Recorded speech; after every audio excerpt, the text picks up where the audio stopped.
Hey, my brother, how you doing? Good to see you again, Keb. Oh, likewise. Thank you, man.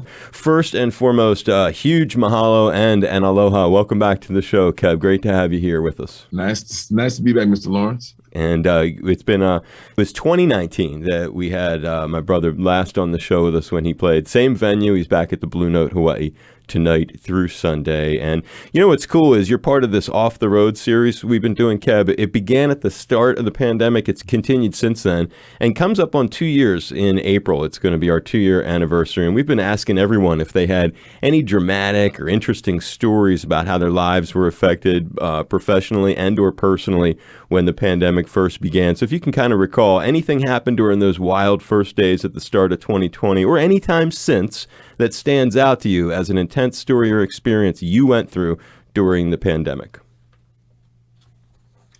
Well, the pandemic was kind of like a wake-up call, I guess you would say.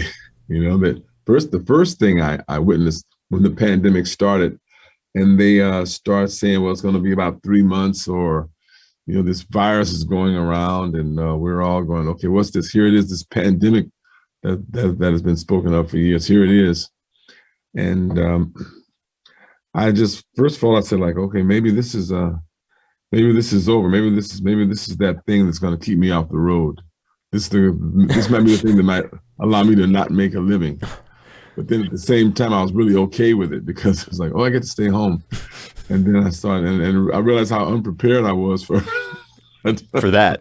like, oh, this is what they're talking about, that rainy day. It's raining COVID. Right. For sure. So I just kind of took stock. I sat down with my wife and my kid and said, okay, what are we going to do here? What are we going to do? So what are we going to do about school? So we found this online school and we put our kid in this online school. And I realized I was going to be home for a while. So I said, well, honey, how long do you think we can stay home? Check the bank. How long can I stay home?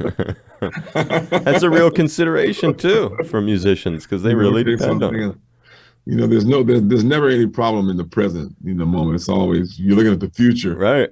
then you got problems. So we said, okay, well, we got this amount of time. Okay, that's good. Okay, we're all right. So I began to like just really enjoy being home. And as the pandemic went on and things got canceled, I more and more start to enjoy life at my house. So I'm like, whoa, this is good being home. Why am I running around on the road all the time?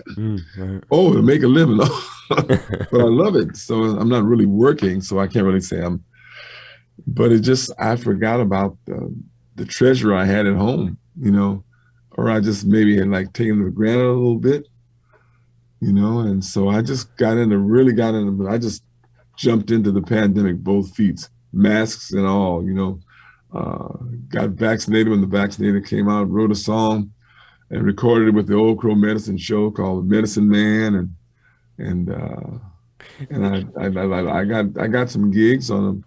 I worked on a TV show called Be Positive, you know. When was the talk about that? When did that come up in there? And then also folded into when you started putting the tunes. You mentioned the one that you have on the new Good to Be record, but talk a little bit more about putting that together. I'm imagining some of that written during this time. Yes, it was like it kind of cleared the way for the writing to be pure, and like I wasn't thinking about another thing because oftentimes you don't realize how distracted you are by what's coming up, you know. And so there's all these events going on. There's these demonstrations, race riots, you name not riots, demonstrations, I should say, Protests and stuff. protests and bad things happening, and just I was in the middle of it. I was able to really look at it and came up with some really good ideas. I mean, my favorite lyric that I wrote in the whole record is "marvelous to me." You know, it's like I just went in and started to find things, and I finished things that I hadn't finished in years. There's two songs, one called "So Easy," and the one "Quiet Moments" at the end, Okay. things that got recorded. And I was just able to sit and really, really pay attention to this record in a way that I haven't in others, because when you take the road element out of it, like I have to be somewhere, in your mind, all of a sudden you start hurrying up just a little bit, Hmm. you know, that you don't know it. And so I come out with this record, and all of a sudden I was like, wow, this is really cool. And I got the best reaction of any record I have since the first one. When you talk about the guests on there, like you also another one that you didn't mention, Darius Rucker from Hootie and the Blowfish. Now, were these recorded remotely? Anything about how that was recorded, or did you actually all end up in the same place at the same time? Some things were in the same room, the rhythm sections. Darius actually came over. Oh, cool. Kristen Chenoweth was recorded remotely. And Medicine Show. Christone Kingfish Ingram, we met up in Memphis. Okay. He came up from Clarksdale. I drove him from Nashville. We met in Memphis and recorded his solo there. And the Medicine Show one? That was recorded in the Medicine Man studio over there with the Crow at their studio. So you kind of moved it around like that and did them. And so you were mobile is what I was trying to paint a picture for radio. You weren't like locked into one place. You kind of did it in a few ways. Some of the ways were impacted by the pandemic, but otherwise you did some traditional recording. Yeah, and we had all this, when possible, but we had all these tools at our hands. Like there's a plugin called Audio Movers, where you can telegraph your session out to someone in a remote area, and they can be listening and commenting, or you can be listening to them play and put a part down. You can actually participate in the recording part rather than just waiting until they send it. It's nice. And then there's a file sharing became a great thing, and editing, all this stuff, and I did a lot of it. And I also did it a lot for the TV stuff I was working on too. Tell us about that. So when did that come up during the pandemic, and what you were doing there for the TV? That came up, I guess, maybe about 6 months into the pandemic. Okay. You know, I started conveniently. working with Chuck Lorre on this theme called Be Positive. The Be Positive theme. He had some ideas, and we sat down and wrote it together. And the session to do it was, I went to LA to do the session. It was like, everyone had to be like 20 feet apart. And wow. It was just, and you had all these, the COVID police in the room, making sure everyone was masked, making sure you didn't do this and didn't do that. And everyone had to drive to Burbank to be tested and go into Hollywood to do the session. You had to jump through all these hoops. And so, you know, it was clear we had to figure something out. So 15 seconds worth of material took a long time because I couldn't have the horns come in because they were blowing germs in the air. So all the horn players played their part at their house. Tom Scott wrote the arrangements. Wow. And sent everyone their part. And they all played it, and when they all got together, all these parts sounded different. They was all in different rooms, different things, different timings. So I had to, it was really a puzzle, like putting the puzzle together. And when I put it all together, it all worked. That connects to the song Good to Be Home Again. Yes. That song was, I wrote that with Money Mark.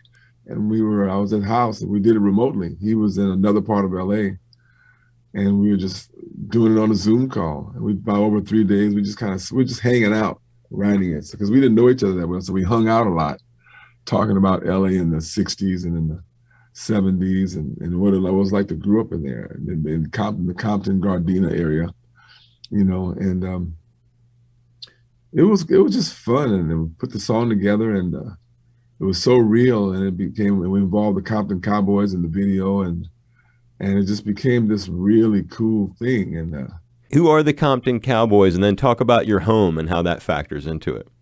Well, when I grew up in Compton, and there's always been cowboys in Compton, riding down the street on his horses because there's a section of town where you can have a little ranch, you know, and all these little ranches. It's probably about maybe 4 square mile area. I don't know. It's not that big. But it's a section where the lots are big and it's zoned for horses. So don't associate that with Compton, huh? Yeah, for the Compton, it's called Richland Farms. It's a section of Compton. Okay. Compton is a fully developed city of its own accord. I mean, it's a planned city. It's not like some little thing. It's got an airport. It's got like city hall, fire department. I mean, it's got everything you need for a city. You know, it used to have a police department, but the police department got a little corrupt and they had to disband it, bring the sheriffs in. But I was just writing this song in Compton, and I went and found the Compton Cowboys. I didn't know where they were, and I tried to call the numbers, and no one picked up. So I just went over to the address and went over and knocked on the door. And they said, Randy is the guy to talk to. So I talked Randy. I left my number, and Randy called me, and we got together and talked about this song. And now he's working on a street mix for Good to Be Home Again, because he's a rapper too. Oh, wow. So it's really a cool thing.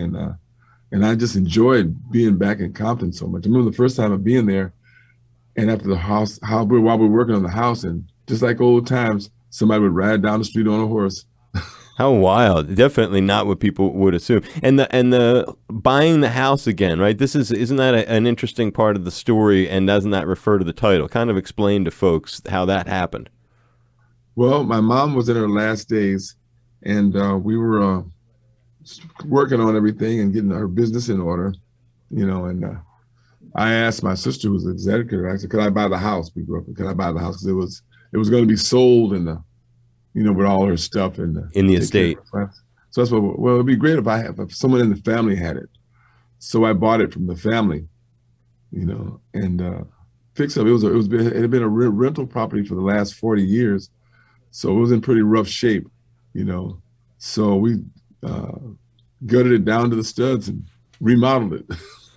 That's amazing. House is cool. No, that's so cool that you got to come all the way back, like full circle there. And, from your earliest days playing with Papa John Creech, which you've told us about, the Jefferson Starship Gang going onward, you've gotten to rub elbows and play and perform and share the stage and work with some huge artists. However, I was wondering, what were some of the surprise ones along the ways? Times you did not expect that you'd end up on stage or sitting next to or in the same room with someone who was so important to you, you were stunned to have that contact finally happen. Somebody who maybe formed some of your musical vocabulary, and then you find yourself encountering them and be like, well, oh my.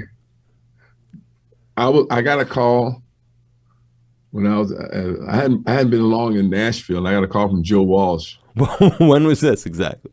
This is probably right before we did the Taj Mo record. Okay. A couple of years before that. And he said, why don't you come play on my record? I'm making a record. Come play on my record. So I go in there, and it's like, and who's in there? Dr. John, the late Mike Finnegan, Mick Jagger, Bill Withers is in there, Ringo, this is drummer. I always forget every time, not Russ Kunkel, but played drums on the Eric Clapton record From the Cradle. Jim Keltner, you must be Jim talking. Keltner. Yes. Jim Keltner and Ringo playing drums together.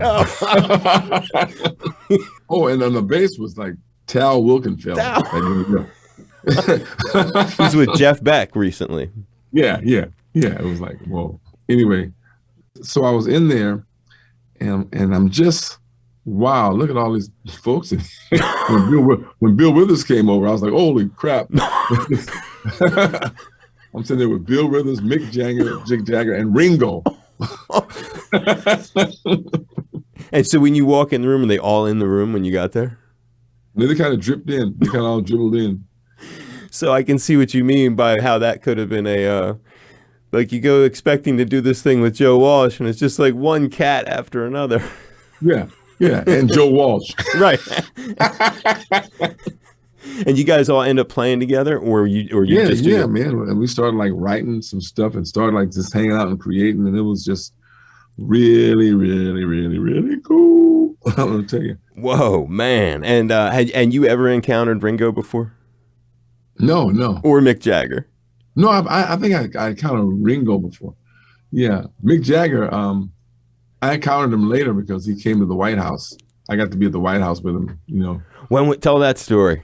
That's a good one. Yeah, there was this thing called Red, White, and Blues during the Obama administration, where they celebrated the blues, and Buddy Guy and Jeff Beck, Mick Jagger was at there, B.B. King, all these folks at the White House, Gary Clark Jr., Shamika Copeland.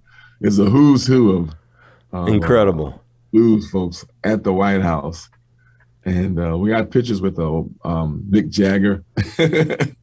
And my son, at the time, was 5 years old with Obama, Unbelievable. And it's just like, yeah, I just can't believe. I mean, I've had so many of those moments. Where I'm in the room with that's well, wow. And sometimes I look at TV and I go like, I think I see someone on TV. I go like, oh, I know all those people on TV, on actors and musicians and things.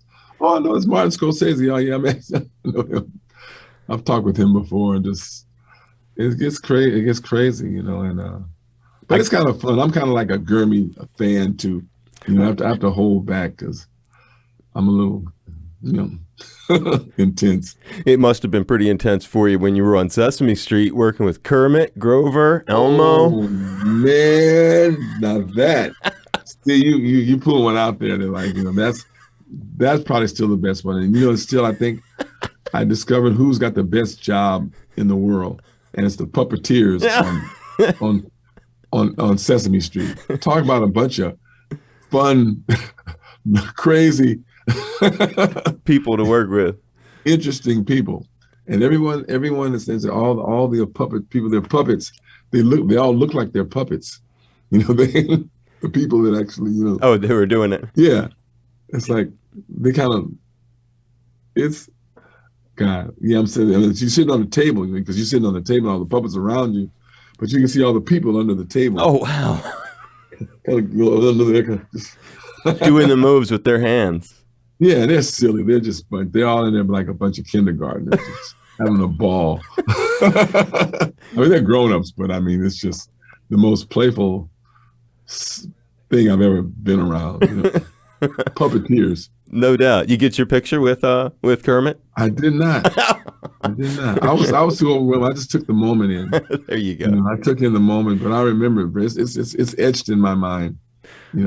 That's a good one. One time, when my son was a little baby, like 1 or 2, 1.5, and they played the Elmo. He was watching Sesame Street, and the episode with me came on, and he looked at this like he looked like and he turned around, looked at me, and looked back at the screen. Was like, what?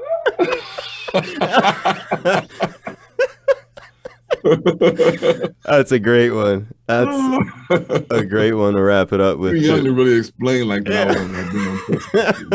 There's my dad. How does he get there with Elmo? I think he was even too young to know I was his dad. Right. When you're that young, you don't know. You're just existing. Exactly. But looking at the TV, he's looking and he sees the face and he turns around and looks at me like, this is weird. That's one to share with him for the rest of his life. He'll be able to laugh at that. That was great. Well, we hope you have a great time at the Blue Note. You're back on the road. And how long have you been doing shows? Was there a first one that you did that was sort of scary? Were any of them kind of weird when you got back to doing it? And how long have you been doing them back? Oh, the weird was last year. I did a few last year, but they're all in a sense where you're always kind of trying to stay away from each other. Trying to stay with people, whereas like usually I'm a people guy. I'm always going towards people all the time, like right.